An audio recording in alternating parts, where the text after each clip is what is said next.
सिहरेला भीतर जो बनवा कहरेला भीतर जो बनवा कहरेला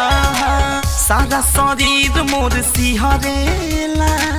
भीतर जो बनवा कहरेला इहे सोची मन में होता होता होदी राजा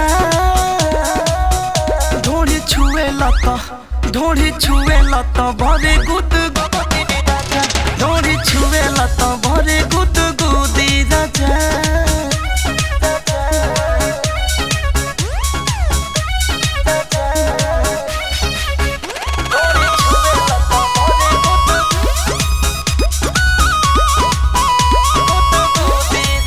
थके कमर जब चापेला कस के भीतर से तन बड़ा कापेला लहर उठेला जब दोनों जो बनवा ही हो राजा जी दाबेला ए हो राजा धरी कमर जब चापेला कस के भीतर से तन बड़ा कापेला लहर उठेला जब दोनों जो बनवा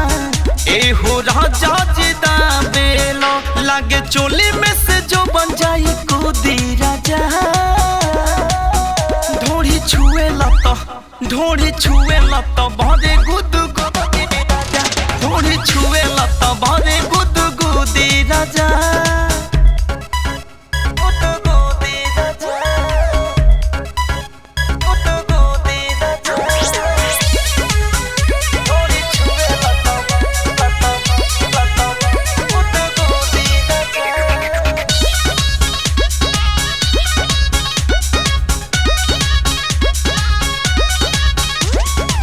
रागी बलम धीरे धीरे ले मजा काहे परेशानी बढ़ावेला चढ़ल जवानी के चटनी के चाटा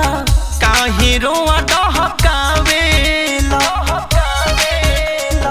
राजा जी रागी बलम धीरे धीरे ले मजा काहे परेशानी बढ़ावेला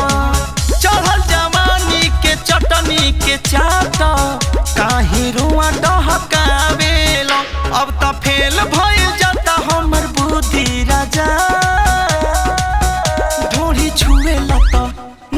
छुए लता भरे गुद गुदी राजा ढोड़ी छुए लता भरे गुद गुदी राजा सारा शरीर मोर सिहरेला भीतर जो बनवा कहरेला इहे सोची मन में होता होता होदी राजा ढोड़ी छुए लता भरे गुद